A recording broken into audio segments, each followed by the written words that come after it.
Enoc tenía, en otras palabras, el don de la profecía. Lo vimos en el libro de Judas, los versículos 14 y 15, donde dice que Enoc fue séptimo desde Adán y profetizó en cuanto a la maldad del mundo y cómo el mundo iba a ser destruido por causa de esa maldad.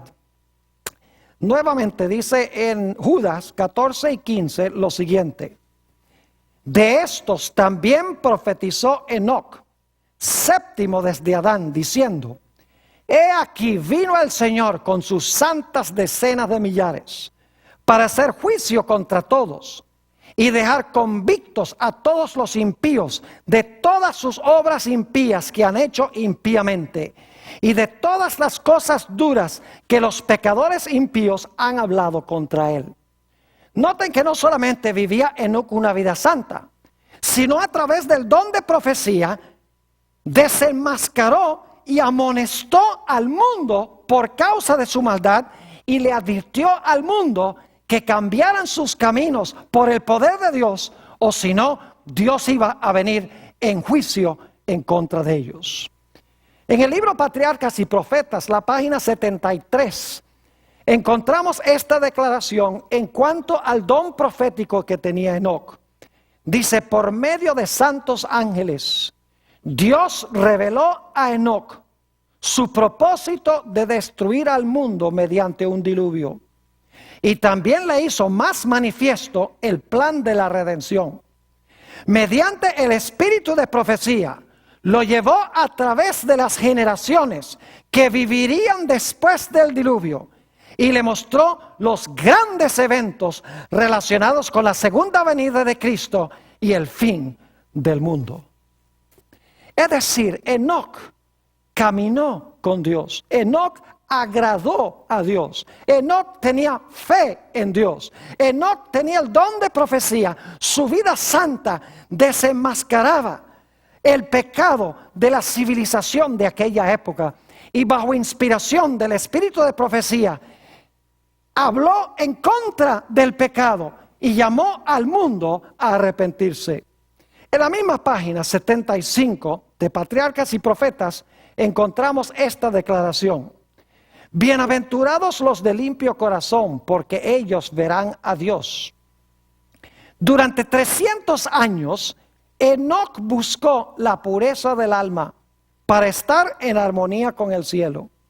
Durante 3 siglos caminó con Dios. Día tras día anheló una unión más íntima. Esa comunión se hizo más y más estrecha hasta que Dios lo llevó consigo. Había llegado al umbral del mundo eterno, a un paso de la tierra de los bienaventurados. Se le abrieron los portales y, continuando su caminar con Dios, tanto tiempo proseguido en la tierra, entró por las puertas de la santa ciudad. Fue el primero de los hombres que llegó allí. Ahora hemos hablado sobre Enoc. Ahora quiero dedicar los minutos que nos quedan para hablar de la generación final que vivirá en este mundo. ¿Saben ustedes que Enoc es un símbolo o una ilustración de aquellos que vivirán en este mundo en los últimos días? Comenzamos nuestro estudio esta noche leyendo algunos versículos de Apocalipsis 12 y 14. Nos dimos cuenta en Apocalipsis 12, 17 que el dragón se airó contra el remanente de la simiente de la mujer porque guardaban los mandamientos de Dios y tenían el testimonio de Jesús, que es el don de profecía. 2 de las características que tenía Enoc. Y en el capítulo 14 y el versículo 12 nos dimos cuenta que la generación final que vivirá en este mundo va a tener la fe, no cualquier clase de fe, sino la fe que tenía Jesús. En Mateo 24, 37 al 39, tenemos nosotros una indicación clara de que lo que existió antes del diluvio va a suceder de nuevo al final de la historia. Dice allí, en Mateo 24, 37 al 39, mas como los días de Noé, así será la venida del Hijo del Hombre. Porque como en los días antes del diluvio, estaban comiendo y bebiendo, casándose y dando en casamiento, hasta el día en que Noé entró en el arca. Y no entendieron hasta que vino el diluvio y se los llevó a todos. Así será también la venida del Hijo del Hombre. Noten que aquí se hace un paralelo, nuestro Señor Jesucristo lo hace, entre el mundo antes del diluvio y el mundo que va a existir antes de la segunda venida de Jesús. Al igual que el mundo era inicuo allá, va a ser inicuo al final de la historia. Al igual que Dios salvó a un grupo de la destrucción, salvará al final de la historia también a un grupo de la destrucción.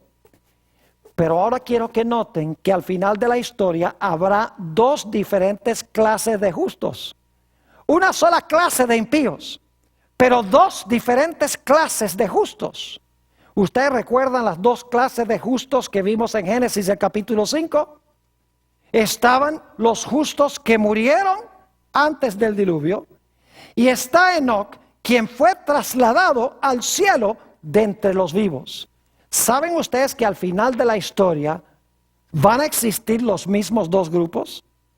Noten lo que dice Mateo 16 y el versículo 27 y 28. Aquí Jesús le dice algo muy raro a sus discípulos. Dice allí: porque el Hijo del Hombre vendrá en la gloria de su Padre con sus ángeles, y entonces pagará a cada uno conforme a sus obras. Es decir, Jesús dice: yo voy a venir en gloria con todos mis ángeles, o con todos sus ángeles. Y luego dice Jesús a sus discípulos: de cierto os digo que hay algunos de los que están aquí que no gustarán la muerte hasta que hayan visto al Hijo del Hombre viniendo en su reino. Una declaración extraña, porque todos los discípulos que estaban allí murieron antes de que Jesús viniera, porque Jesús no ha venido todavía. ¿Qué quiso entonces decir Jesús cuando declaró que había algunos allí entre los discípulos que no iban a morir hasta que lo vieran a Él viniendo en el reino de su gloria con sus ángeles? La respuesta la encontramos en el capítulo 17, el siguiente capítulo.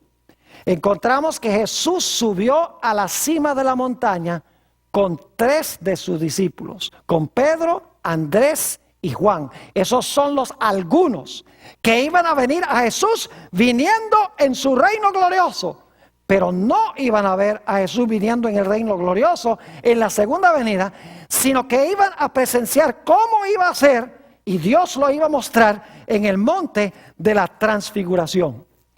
Dice en Mateo 17 y el versículo 1 lo siguiente: 6 días después, Jesús tomó a Pedro, a Jacobo y a Juan su hermano, y los llevó aparte a un monte alto, y se transfiguró delante de ellos, y resplandeció su rostro como el sol, y sus vestidos se hicieron blancos como la luz.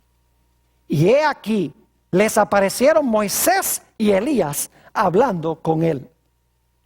En realidad, lo que quiso decir Jesús es que había algunos de sus discípulos, que resultaron ser Pedro, Andrés y Juan, que iban a venir a Jesús en la manera en que vendría cuando regrese por segunda vez.